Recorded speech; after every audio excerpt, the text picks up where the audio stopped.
अगर भारतीय जनता पार्टी समर्थित दूसरा कैंडिडेट जिताना है या फिर ये कह दें कि कांग्रेस की एंट्री रोकनी है या कांग्रेस को हैट्रिक अपमानित करना है, लेकिन बताते हैं कि इस दोनों से हट करके रणनीति ये बननी थी कि हरियाणा के अंदर भारतीय जनता पार्टी का जो समर्थित कैंडिडेट है दूसरा सतीश नांदल, उनको चुनाव में जिताया कैसे जाए। देखिए, ये सांसदों का काम है, अपनी अंतरात्मा की आवाज से सबको वोट करने के लिए हमने अपील की है और जिसको जैसा लगेगा वैसा काम करेंगे। तो दोनों प्रत्याशियों के चयन के अंदर परोक्ष या प्रत्यक्ष आप कह लें सबसे बड़ी भूमिका मनोहर लाल जी की थी। दोस्तों नमस्कार, मैं संजय मग्गू और मौजूद है देश रोजाना के डिजिटल मीडिया मंच पर।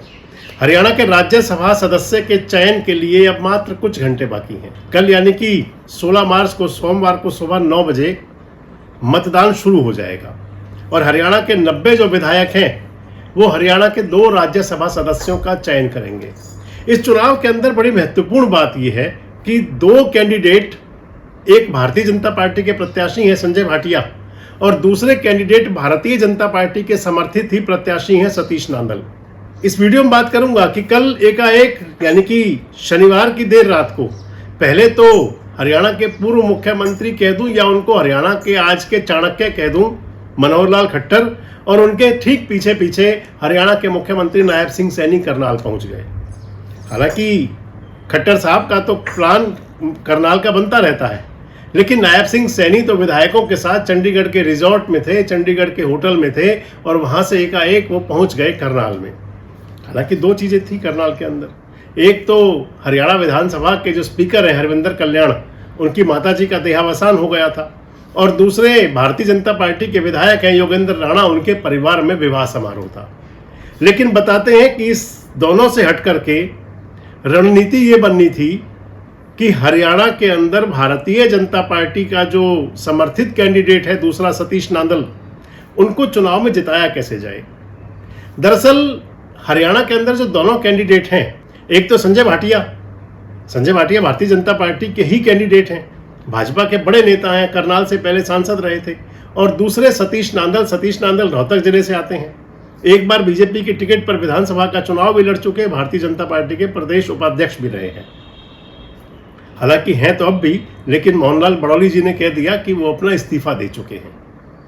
अब इन 2 प्रत्याशियों के चयन की अगर बात करें तो दोनों प्रत्याशियों के चयन के अंदर परोक्ष या प्रत्यक्ष आप कह लें सबसे बड़ी भूमिका मनोहर लाल जी की थी, क्योंकि संजय भाटिया उसी करनाल से आते हैं जिस करनाल से आजकल मनोहर लाल सांसद हैं।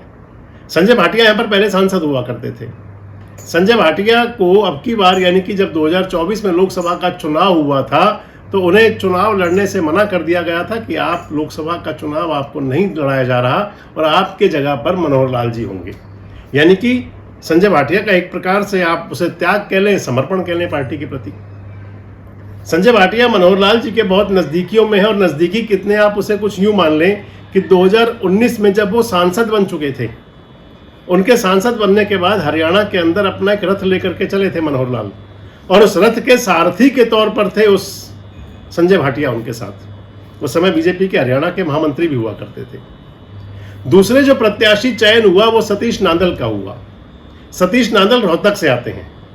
सतीश नांदल को इंडियन नेशनल लोकदल से भारतीय जनता पार्टी में लाने में जो मुख्य भूमिका निभाई थी वो हरियाणा सरकार के पूर्व जो मंत्री रहे हैं मनीष ग्रोवर, रोहतक के पूर्व विधायक रहे हैं, उन्होंने निभाई थी। मनीष ग्रोवर के नजदीकियों में काफी रहे हैं सतीश नांदल और मनीष ग्रोवर मनोहर लाल खट्टर के बहुत नजदीकियों में शामिल हैं। इस लिहाज से माने तो दोनों प्रत्याशियों के चयन में जो बड़ी भूमिका थी वो मनोहर लाल जी की थी। और चाहे वो भारतीय जनता पार्टी के इंटरनल जो सोर्स है, पॉलिटिकल सोर्स जिनसे बात की जाए, और या फिर राजनीति में रुचि रखने वाले लोग, अगर आप बात करेंगे तो बात निकल करके एक ही सामने आएगी। यानी कि अगर आप सोचें कि मंथन किया गया, मंथन के बाद में जो निकला तो फिर ये आता है कि कैंडिडेट चयन से लेकर और उनके जिताने तक का जो दारोमदार है वो पूरी तरह से मनोहर लाल जी के हाथ में है। और बताते हैं कुछ इसी हिसाब से ही, इसी लिहाज से ही वो जो कल करनाल में जो बैठक थी जिसमें पहुंच गए थे पहले मनोहर लाल जी और बाद में पहुंच गए थे नायब सिंह सैनी और दोनों की एक कमरे के अंदर अलग बैठ करके लंबी गुफ्तगू हुई थी। कल मैं पानीपत था, आज मैं करनाल में हूँ, तो लोगों से बातचीत की है। जो छोटे बड़े उनके काम होते हैं उनको कराने का उनको आश्वासन दिया है और बहुत से काम स्थानीय प्रशासन को मैं दे देता हूँ, मैंने दे दिए हैं। देखिए, ये सांसदों का काम है, अपनी अंतरात्मा की आवाज से सबको वोट करने के लिए हमने अपील की है और जिसको जैसा लगेगा वैसा काम करेंगे। तय हो गया होगा कौन विधायक कहां किसको वोट देगा। अगर भारतीय जनता पार्टी समर्थित दूसरा कैंडिडेट जिताना है या फिर ये कह दें कि कांग्रेस की एंट्री रोकनी है या कांग्रेस को हैट्रिक अपमानित करना है, तो उस लिहाज से 8 विधायक चाहिए, भारतीय जनता पार्टी को चाहिए तो 9 है। लेकिन क्योंकि अगर आंकड़ा देखते हैं तो 90 विधायकों में से मान लीजिए 31 विधायक संजय भाटिया जी को मिल गए, तो उसके बाद बचते हैं वहां पर 59 विधायक, 59। और 59 विधायकों में से अगर सतीश नांदल के पास 30 एमएलए आ जाएं तो फिर विनर हो जाएंगे। उधर कांग्रेस के पास 29 रह जाएंगे।